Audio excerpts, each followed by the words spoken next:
Karena kita sudah menyetujui bahwa mendengar itu apa saja yang kita dengar itu timbul iman dalam hidup kita. Saya beri 2 contoh lagi. Nomor 1, saudara punya sahabat baik, sangat baik.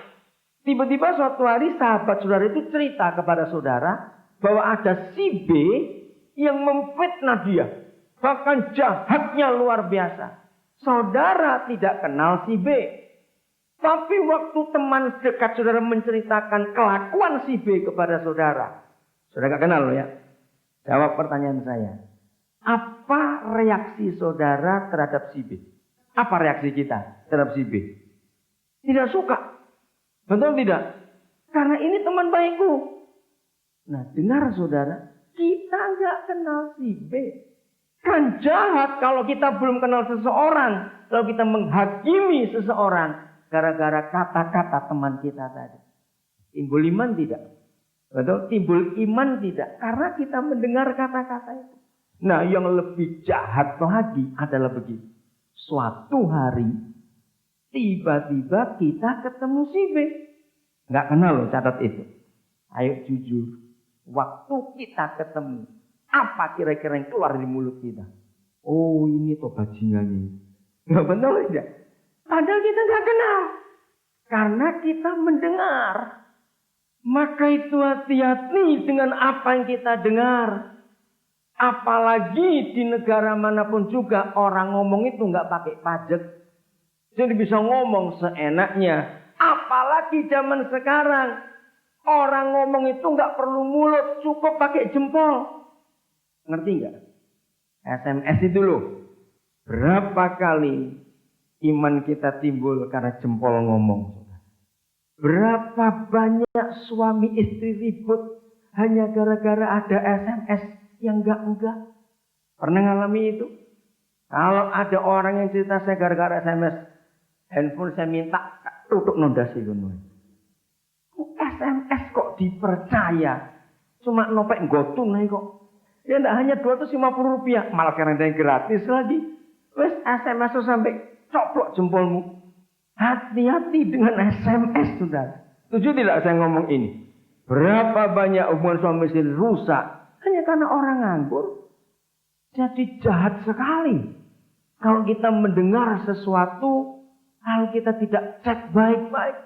Contoh kedua, saya minta kalau ada di antara kita yang salah bertobat hari ini.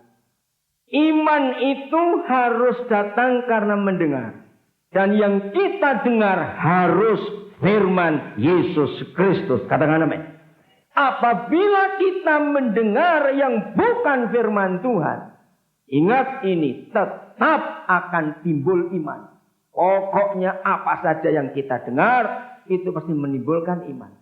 Tapi semua iman yang datang bukan karena firman Yesus Kristus Tuhan, itu pasti iman yang salah. Dalam arti tertentu ini saya berkata. Nah, saya beri ilustrasi begini.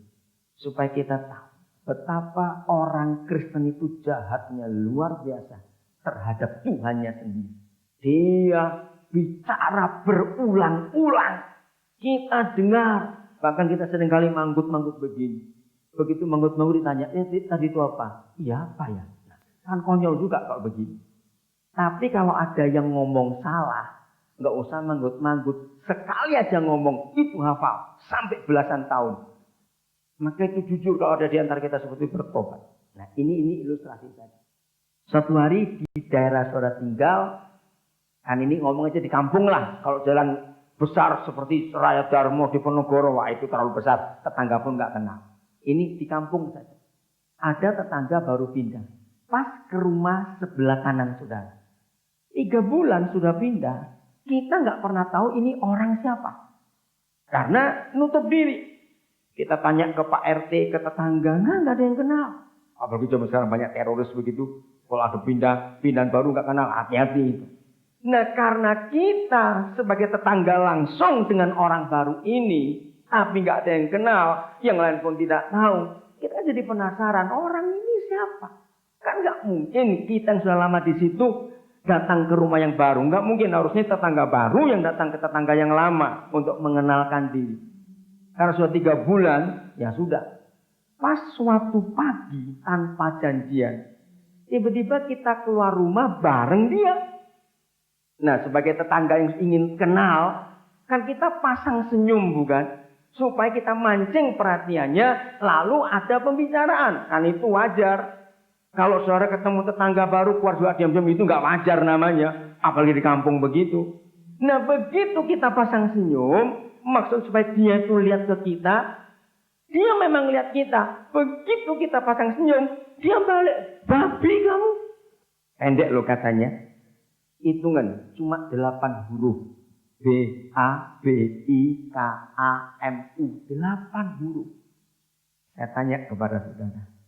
8 huruf ini bisa merubah hidup kita enggak? Cepat jawaban.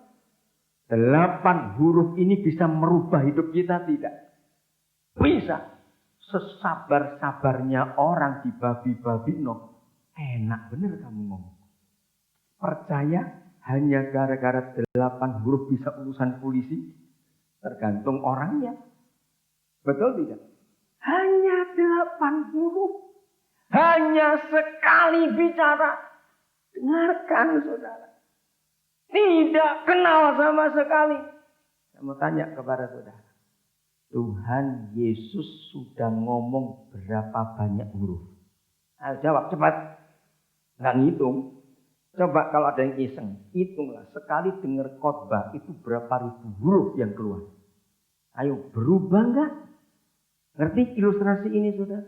Seringkali omongan yang tidak ada juntrungannya, yang tidak ada tujuannya, nggak ada apa-apa, itu bisa mempengaruhi kita begitu besar kita berubah. Tapi omongan Tuhan yang kita dengar, apa yang merubah kita? Berarti Yesus atau tetangga itu yang lebih berpengaruh atas kita. Jawab, ya tetangga itu. Nah ini kan jahat. Dia nggak pernah ngasih kita makan apa-apa.